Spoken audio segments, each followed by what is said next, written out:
Assalamualaikum warahmatullahi wabarakatuh. Perkenalkan, nama saya Ari Sumara, salah satu mahasiswa dari STY Sampai Garut, mengambil prodi D3 Perbankan dan Keuangan dari kelas 5. Dengan dibuatkannya video ini untuk memenuhi tugas mata kuliah metodologi penelitian dengan dosen pengampu yaitu Bapak Dadang Syafarudin SMM. Pembahasan kali ini yaitu tentang fungsi penelitian dan unsur-unsur penelitian. Untuk fungsi penelitian adalah mencarikan sebuah penjelasan dan jawaban terhadap permasalahan yang dihadapi, kemudian memberikan alternatif bagi kemungkinan yang dapat digunakan untuk pemecahan masalah tersebut. Kemudian pemecahan dan jawaban terhadap permasalahan itu bisa bersifat abstrak dan umumnya sebagaimana dalam penelitian dasar atau basic research, dan dapat spesifik seperti pada penelitian terapan atau applied research. Kemudian yang pertama, mendeskripsikan, memberikan data atau informasi.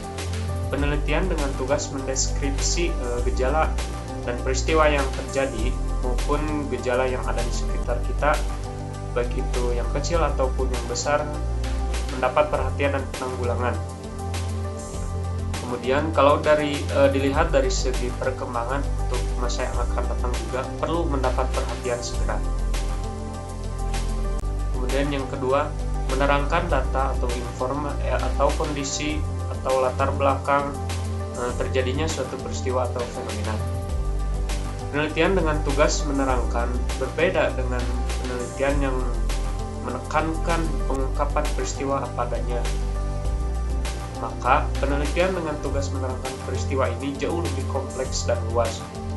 Dapat dilihat dari hubungan satu dengan hubungan yang lainnya. Selanjutnya, menyusun teori. Penyusunan teori baru memakan waktu yang cukup panjang. Mengapa? Karena akan menyangkut pembakuan dalam berbagai instrumen, prosedur maupun populasi dan sampel. Kemudian yang keempat,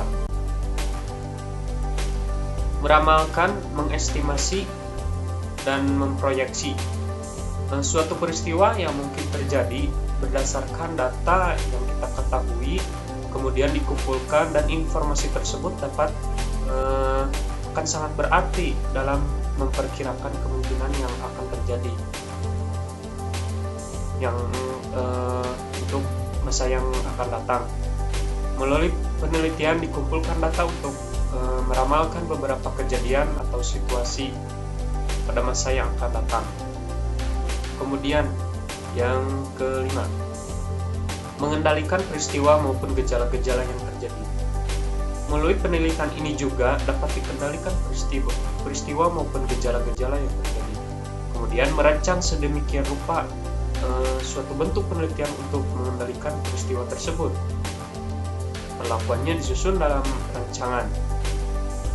Rancangan adalah sebuah tindakan pengendalian pada variabel lain yang mungkin mempengaruhi peristiwa itu. Selanjutnya, unsur-unsur penelitian. Untuk dapat melakukan penelitian dengan baik, peneliti perlu memiliki pengetahuan tentang berbagai unsur penelitian. Di bawah ini ada unsur-unsur yang menjadi dasar penelitian ilmiah. Di antaranya ada konsep, proposisi, teori, variabel, hipotesis, dan definisi operasional. Kemudian, yang pertama, konsep. Konsep adalah unsur penelitian yang terpenting dan merupakan definisi yang dipakai oleh para ahli atau peneliti untuk menggambarkan secara abstrak suatu fenomena sosial atau fenomena alami. Misalnya, untuk menggambarkan kapasitas reproduksi manusia dikenal dengan konsep fertilitas atau fertility, dan fekunditas atau fecundity.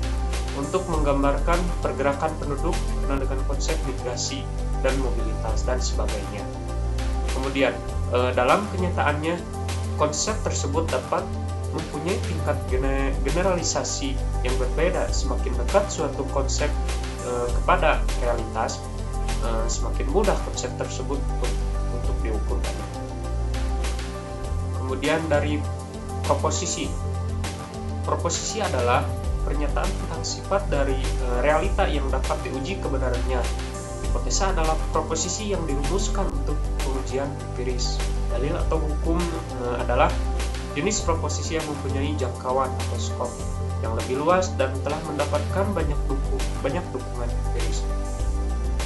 Dalam ilmu sosial proposisi biasanya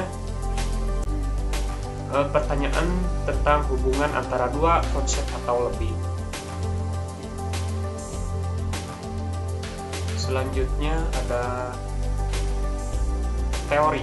Teori merupakan informasi ilmiah yang diperoleh untuk meningkatkan abstraksi, pengertian-pengertian maupun hubungan-hubungan pada proposisi. Kemudian dalam teori tersebut mencakup rangkaian yang logis dari satu proposisi atau lebih. Selanjutnya ada variabel. Variabel yaitu konsep yang mempunyai variasi nilai. Jadi konsep badan contohnya bukan variabel karena badan tidak mengandung pengertian adanya nilai yang bervariasi.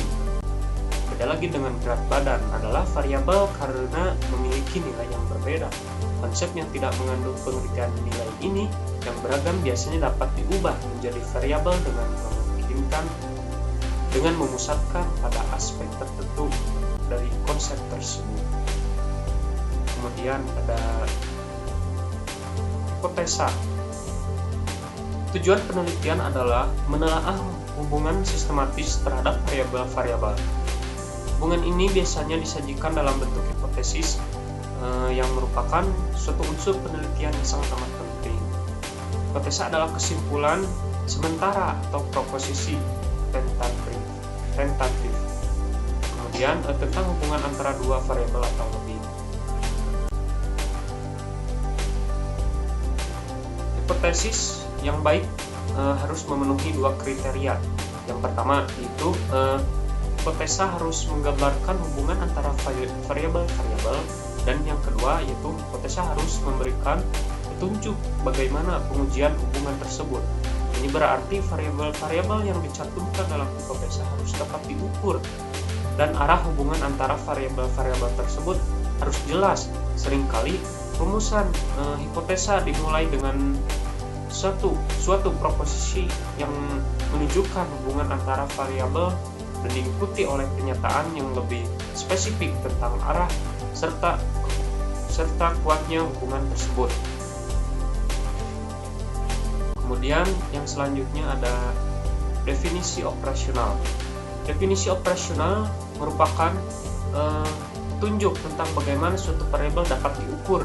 Dengan membaca definisi operasional ini, suatu penelitian, seorang peneliti akan mengetahui pengukuran suatu variabel sehingga peneliti dapat mengetahui baik buruknya pengukuran tersebut.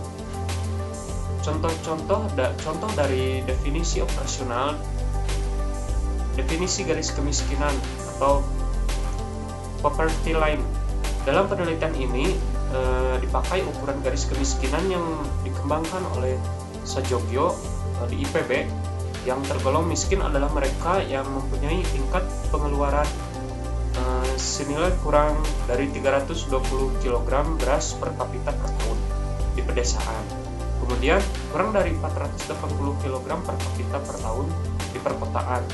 Definisi pasangan usia subur atau PUS adalah pasangan berusia antara 15 sampai 44 tahun. Selanjutnya sudah selesai. Terima kasih atas waktunya. Semoga apa yang saya sampaikan dapat bermanfaat bagi kalian semua. Mohon maaf bila ada kesalahan. Assalamualaikum warahmatullahi wabarakatuh.